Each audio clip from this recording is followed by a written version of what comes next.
Bismillahirrahmanirrahim. Assalamualaikum warahmatullahi wabarakatuh. Sebelumnya saya sampaikan terima kasih kepada Ibu Rina selaku Ketua jurusan Sastra Inggris dan juga panitia, tim panitia dari Lecture Serius dan juga Ibu Mira selaku moderator.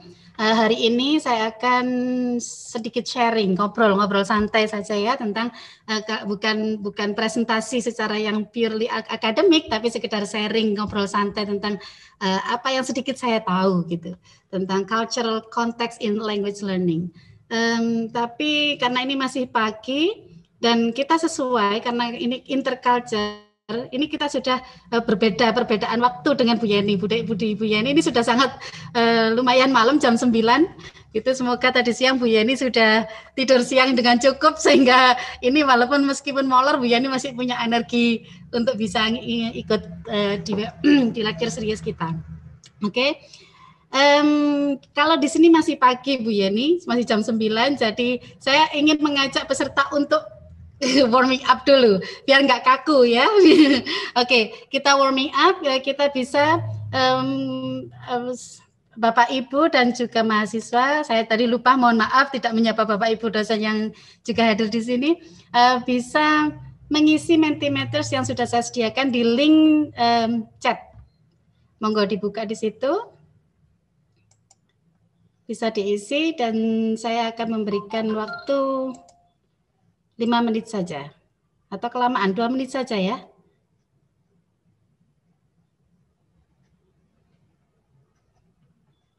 Sudah mulai mengisi?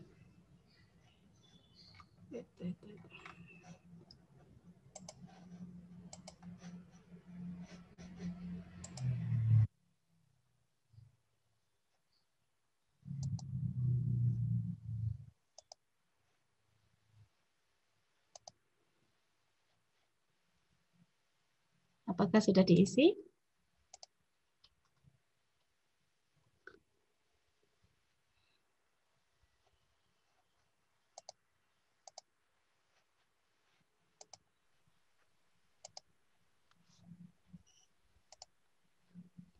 Oke, ada 3. When you learn English, what culture do you need? Do you think? Oh maaf, ada kesalahan. Do you think you need to learn English about poetry, maybe pronunciation, politeness? Ada lagi? Silahkan, ayo cepat sebelum saya tutup. Ya, votingnya ada 40, sekitar 40 lebih tadi peserta. Ini baru mengisi 4. Ini rupanya masih pada baru how people communicate with others. Ini nampaknya sambil sarapan, makanya isinya agak sedikit. Ya, cepet. Baru 1, 2, 3, 4, 5. Ayo, come on. Lifestyle, oke. Wah, menarik. Culture. Silakan. Ya. Baru 7 yang mengisi.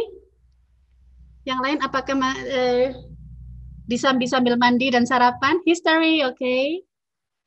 I want to learn about communication culture in different social, okay.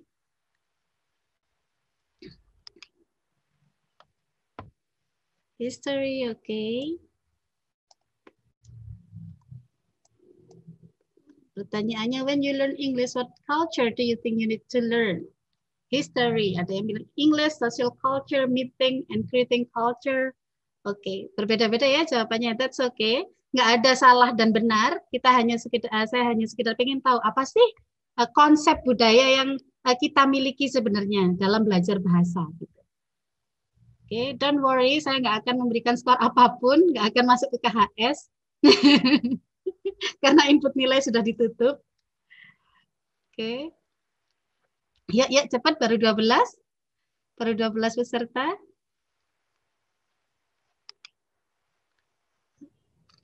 Belas, oke. Various dialect, oke.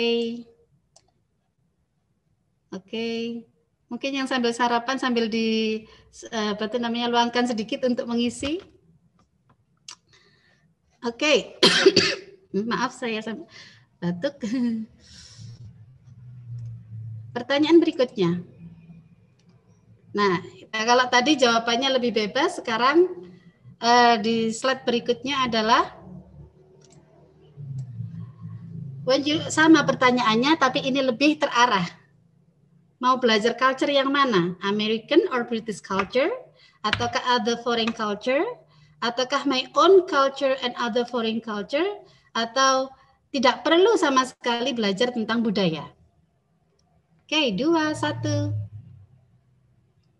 4, 5, yuk, 6, 7, 8. Wah, kalau tinggal milih ini cepet nampaknya. 13, oke, 14, sip, good. 15, yuk, come on. Yuk, 16. Yuk, ada 40 peserta, 40 lebih peserta, silahkan. Other foreign culture, my own culture, and other foreign cultures. Hampir sama dengan American or British culture. Ada yang angkat tangan nampaknya, Bu Mira?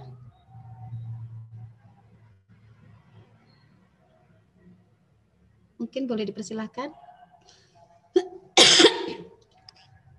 Almost the same ya, antara belajar American or British culture sama my own culture and other foreign culture. Yang lain bagaimana? Oke, saya stop votingnya untuk mempercepat. Oke, saya close ya.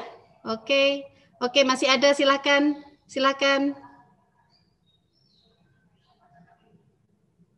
Oke. Sudah? Saya close ya. Oke. Well, ada 11, ada 10, masih terus. Oke.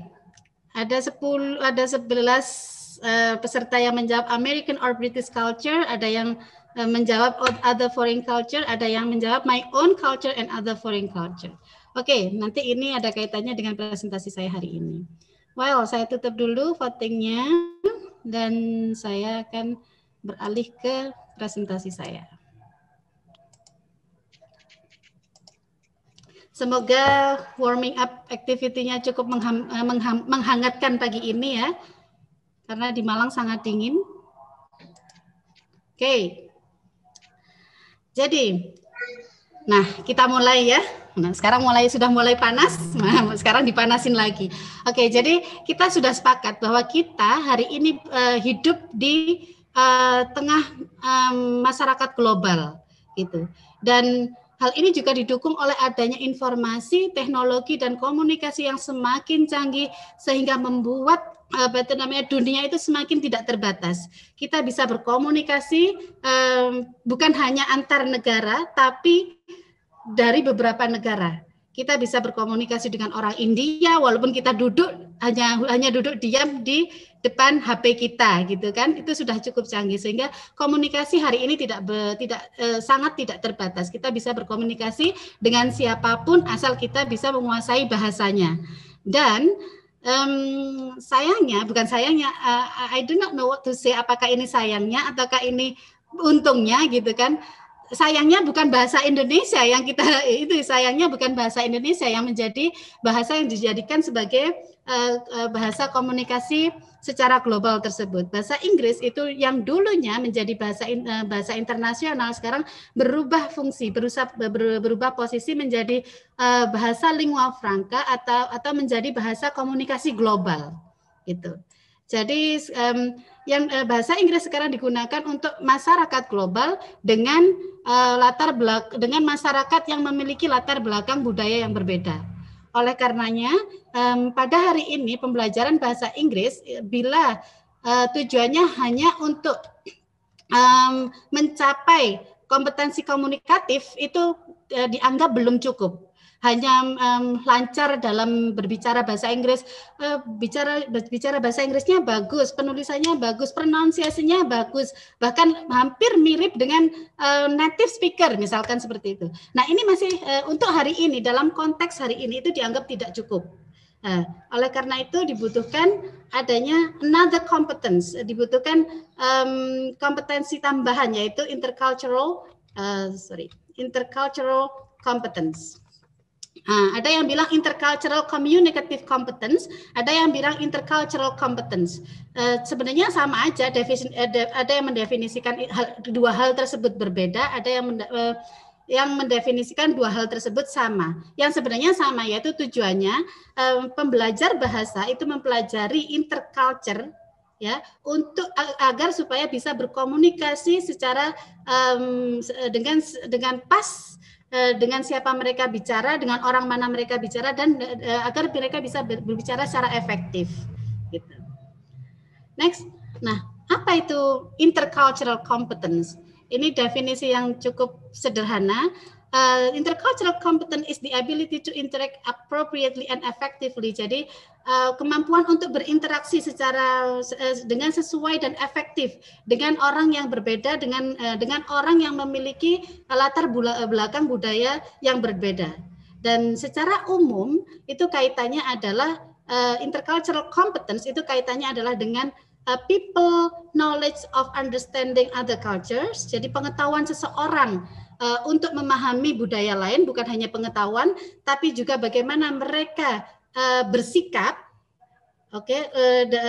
ketika menghadapi orang dari budaya lain, dan juga bagaimana mereka memiliki keterampilan ketika mereka berhadapan dengan orang lain, dan juga bagaimana mereka pada akhirnya bagaimana mereka bertindak ketika mereka berhadapan dengan orang dari budaya lain. Nah, dalam kajian intercultural studies itu sendiri ada istilah-istilah yang kadang banyak membingungkan. Ini sebagai mahasiswa bahasa Inggris yang kadang kaitannya ada juga dengan komunikasi gitu, dan interculture ini bagian penting juga dalam pembelajaran bahasa Inggris. Ada 3 istilah yang sering kali membingungkan dalam kajian interculture. Yang pertama itu cross culture, multicultural, dan interculture. Kalau cross culture itu lebih cenderung ke interaksinya, interaksi antar beberapa orang dengan latar belakang budaya yang berbeda, sementara multicultural itu adalah situasinya. Jadi situasi di mana banyak budaya yang berbeda ada di dalam satu lingkungan tersebut, dan juga interculture itu bagaimana orang berinteraksi. Jadi lebih kepada strateginya, bagaimana seseorang berkomunikasi dengan orang yang memiliki budaya yang berbeda. Dan pertanyaannya, kenapa sih kok harus memiliki kompetensi interculture, gitu kan?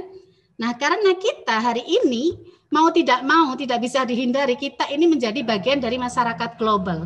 Jadi kita harus mempersiapkan diri untuk menjadi masyarakat global. Nah, kalau seandainya, ngapain sih, nggak perlu repot-repot, ya that's okay, no worries, nggak perlu belajar, nggak masalah, tapi ya sudah, diam saja ya sudah, berinteraksi saja dengan orang-orang di sekitar kita, gitu kan. Dan yang kedua, to be able to communicate in effective and appropriate manner, dan juga meningkatkan kesadaran. Jadi mempelajari interculture itu bukan hanya kita memahami budaya lain, tetapi juga memahami budaya kita sendiri. Gitu. So that's why it will increase our awareness, akan meningkatkan kesadaran kita terhadap budaya kita sendiri dan juga budaya orang lain. Dan dengan demikian kita bisa menghargai dan juga menghormati orang lain sesuai dengan konteks kita, dan juga akan menciptakan sebuah keharmonisan dalam sebuah hubungan. Gitu. Nah, ini di gambar ini menggambarkan ketika kita tidak memiliki intercultural competence, ketika kita berinteraksi dengan orang lain dari latar belakang budaya yang berbeda, ini kita akan terkaget-kaget, loh, ini kok perempuan tiba-tiba mau mencium saya, kan gitu ya, gitu kan. Kalau dalam konteks budaya kita ini dianggap sebagai tidak sopan, gitu. Jadi ini pentingnya untuk memahami memahami dan menyadari budaya kita sendiri dan juga budaya orang lain. Next. Nah, dalam pembelajaran bahasa Inggris bagaimana? Budaya mana sih yang harus kita pelajari? Nah, tadi sesuai dengan apa yang sudah kita lakukan di aktivitas awal tadi ya, aktivitas pemanasan tadi, budaya mana yang harus dipelajari? Kebanyakan pembelajar bahasa Inggris saat ini masih berasumsi bahwa budaya yang perlu kita pelajari adalah British or American culture, karena yang diajarkan di sekolah atau di lembaga pendidikan ketika kita belajar bahasa Inggris yang diajarkan adalah American atau British culture. Jadi kita masih native speaker minded. Kita perlu belajar, kita karena kita belajar bahasa Inggris. Belajar bahasa Inggris itu miliknya orang Amerika. Belajar bahasa Inggris itu miliknya orang England. Jadi kita perlu belajar budaya mereka. Padahal pada faktanya bahasa Inggris itu bukan hanya sekedar miliknya orang Amerika atau orang Inggris saja. Ada orang Kanada yang juga menggunakan bahasa Inggris sebagai their first language gitu kan. Ada juga orang Kanada, New Zealand juga yang menggunakan bahasa Inggris sebagai bahasa pertama mereka. Oke. Nah, dalam pembelajaran bahasa Inggris sendiri itu masih ada perdebatan sebenarnya budaya mana sih yang harus diajarkan atau yang harus kita pelajari dalam belajar bahasa Inggris. Gitu. Nah, ada yang bilang target culture. Target culture itu maksudnya ya American dan British. American, British atau other native English culture itu yang harus diajarkan untuk membantu siswa atau untuk membantu pembelajar atau untuk membantu kita agar cepat bisa mencapai bahasa yang ingin kita pelajari. Gitu. Tapi lagi-lagi pertanyaannya, bahasa Inggris yang mana? British, American, Canadian, or New Zealand? Ya, jadi banyak ternyata bahasa Inggris sendiri itu banyak ya, ibaratnya kayak Jawa, mau Jawa Timur, Jawa Tengah, Jawa Barat, atau Jawa Timur yang mana? Jawa Timur Surabayaan, Jawa Timur Malangan, kan gitu kan? Jadi kita tidak bisa mengacu pada satu bahwa bahasa Inggris itu Amerika atau British saja. Banyak bahasa Inggris. Jadi, whose culture is the target? Itu pertanyaannya. Next. Nah, ada juga yang bilang bahwa local culture should be the starting point to learn English. Jadi, justru budaya lokal siswa, justru budaya lokal kita yang harus dijadikan sebagai starting point, sebagai apa itu namanya? Sebagai apa istilahnya, sebagai langkah awal dalam mempelajari bahasa dan budaya orang lain. Karena ketika kita belajar bahasa, mau tidak mau kita memang harus belajar budaya. Jangan sampai kita belajar bahasa, ya itu tadi yang seperti saya sampaikan, belajar bahasa, tahu bahasanya lancar, tapi konteks budayanya nggak tahu, penggunaannya bagaimana. Sehingga student cultural background and belief may affect the way student perceive other foreign language and culture. Jadi apa itu namanya? Dengan memahami budaya kita sendiri, kita berangkat dari memahami budaya kita sendiri, kita lantas mempelajari budaya orang lain dengan cara membandingkan, mengevaluasi dan juga menginterpretasi budaya kita sendiri dan budaya orang lain, ya. Seperti itu. Nah, ini some cause and effect. Bagaimana sih kalau seandainya kita tidak mempelajari budaya kita sendiri, atau bagaimana kalau seandainya kita tidak mempelajari budaya dalam belajar bahasa? Ini dengan apa istilahnya? Dengan kurangnya informasi terhadap budaya asing atau terhadap budaya lain, itu akan menyebabkan adanya cultural barriers. Ketika kita berkomunikasi akan menyebabkan miskomunikasi, seperti itu, seperti yang ada di gambar yang tadi itu ya. Nah, di sisi lain, ketika kita hanya mempelajari atau ketika kita hanya mengajarkan, ini kalau dalam konteks dosen, ketika kita hanya mengajarkan bahasa target saja tanpa mengenalkan ke budaya siswa sendiri, itu bisa jadi mereka akan memiliki persepsi yang salah dengan budayanya sendiri. Itu bahayanya. Jadi mahasiswa atau pembelajar bahasa asing akan cenderung lebih mengagung-agungkan budaya orang lain daripada budayanya sendiri. Mereka akan orang Jawa itu mesti kayak gini, orang Jawa itu gini. Wah, coba lihatin orang Korea, mereka lebih seperti ini, seperti ini. Jadi perbandingannya salah, sehingga mereka tidak akan bangga terhadap budayanya sendiri, tapi mereka akan lebih bangga dengan budaya orang lain. Oke. Dan itu juga bisa menyebabkan hilangnya identitas diri sendiri gitu. Dan ini banyak loh terjadi sekarang. Fenomena sekarang banyak terjadi. Nah, anak-anak sekarang itu lebih banyak mengagumkan Korea daripada budayanya sendiri. Budaya Korea, wah mereka sangat terkagum-kagum dengan budaya Korea. Padahal budaya Jawa, orang Indonesia itu budayanya jauh juga bagus, banyak yang bagus gitu loh. Kenapa kok kita tidak mempelajari budaya kita sendiri dulu sebelum kita mempelajari budaya orang lain? Oke. Oke. Nah, oleh ini gambarannya ya. Jadi sebelum kita mempelajari budaya orang lain, kita alangkah lebih baiknya ketika kita mempelajari budaya kita sendiri. Kita perkuat budaya kita, pemahaman kita terhadap budaya sendiri. Oke. Jadi ibarat pohon, budaya pemahaman dan pengetahuan terhadap budaya sendiri itu adalah akarnya. Menjadi akar. Jadi ketika akar kita sudah kuat, pemahaman kita terhadap budaya kita sendiri sudah kuat, kita ketika akan berinteraksi dengan orang lain itu kita sudah tidak mudah terbawa arus, tidak mudah goyah terbawa oleh budaya ini lebih bagus, aku ikut budaya ini aja. Tidak mudah seperti itu karena akarnya sudah cukup kuat. Dan dengan demikian juga kita bisa memiliki pemahaman, penerimaan dan juga bisa menghormati dan juga bisa bertoleransi terhadap budaya orang lain. Oke, itu tadi presentasi saya.